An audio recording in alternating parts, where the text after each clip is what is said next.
Pushpa 2 cinema December 5న release అవుతుంది. 4వ తేదీ రాత్రి 9:30 గంటల నుంచి ప్రీమియర్ షోస్‌కి అనుమతిచ్చారు. సాధారణంగా ప్రీమియర్ షోస్‌కి కొన్ని ఎంపిక చేసిన థియేటర్‌లో మాత్రమే అనుమతిస్తారు గానీ, పుష్ప 2కి మాత్రం తెలంగాణలో అన్ని సింగిల్ స్క్రీన్స్, మల్టీప్లెక్స్‌ల్లో 4వ తేదీ రాత్రి 9:30 గంటల నుంచి షో ఏసుకోవచ్చని, అట్లాగే ఈ ఒక్క షోకి అన్ని స్క్రీన్స్‌లో ఫ్లాట్‌గా టికెట్ మీద అంటే ఆల్రెడీ ఉన్న టికెట్ ప్రైస్ మీద 800 ఎక్స్‌ట్రా పెంచుకోవచ్చని అనుమతిచ్చారు. ఆ ఒక్క షోకి. అంటే ఇక మిడ్‌నైట్ షోల విషయానికొస్తే 5వ తేదీ అర్ధరాత్రి 1 షో, ఉదయం 4 గంటల ఆట కూడా ప్రత్యేక అనుమతిచ్చింది తెలంగాణ సర్కారు.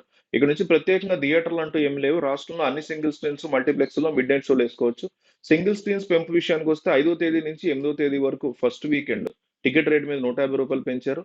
9వ తారీఖు నుంచి 16వ తేదీ వరకు టికెట్ రేట్ల మీద రూ. 105 పెంచారు. 17వ తేదీ నుంచి 23వ తేదీ వరకు రూ. 20 పెంచారు. మల్టీప్లెక్స్‌లో రేట్ల పెంపు చూస్తే 5వ తేదీ నుంచి 8వ తేదీ వరకు ఫస్ట్ వీకెండ్ రూ. 200 పెంచారు. 9-16 వరకు రూ. 150 పెంచారు. 17-23 వరకు టికెట్ మీద రూ. 50 పెంచారు. వీటన్నిటికి మళ్ళీ జీఎస్టీ అదనం. టికెట్ రేటు రూ. 50, మళ్ళీ జీఎస్టీ. అట్లాగే టికెట్ రేటు రూ. 200 జీఎస్టీ. టికెట్ రేటు రూ. 150 జీఎస్టీ. ఫస్ట్ అయితే టికెట్ రేటు రూ. 800 జీఎస్టీ. సినిమా రిలీజ్ అయిన మొదటి వారం అంటే ఇప్పుడు ఫ్యామిలీలకు అయ్యే ఖర్చు చూద్దాం. సినిమా రిలీజ్ అయిన మొదటి వారం బెనిఫిట్ షో కాకుండా పుష్ప 2 సినిమాని మల్టీప్లెక్స్‌లో చూడాలనుకుంటే నలుగురు కుటుంబ సభ్యులున్న ఫ్యామిలీకి రూ. 2,000 పైగా ఖర్చవుతుంది. ఇంటర్వెల్‌లో స్నాక్స్ కూడా టచ్ చేయాలనుకుంటే ఖచ్చితంగా రూ. 3,800 ఖర్చు. అదే ఒక్క రోజు ముందే బెనిఫిట్ షో సినిమా చూడాలనుకుంటే నలుగురు కుటుంబ సభ్యులకి ఓన్లీ టికెట్లకే రూ. 5,000 ఖర్చవుతుంది. Snacks extra. ఇక సింగిల్ స్క్రీన్స్ విషయానికొస్తే నలుగురు కుటుంబ సభ్యులు ఫస్ట్ వీకెండ్‌లో సినిమా చూడాలనుకుంటే టికెట్లకి రూ. 1,100 అవుతుంది.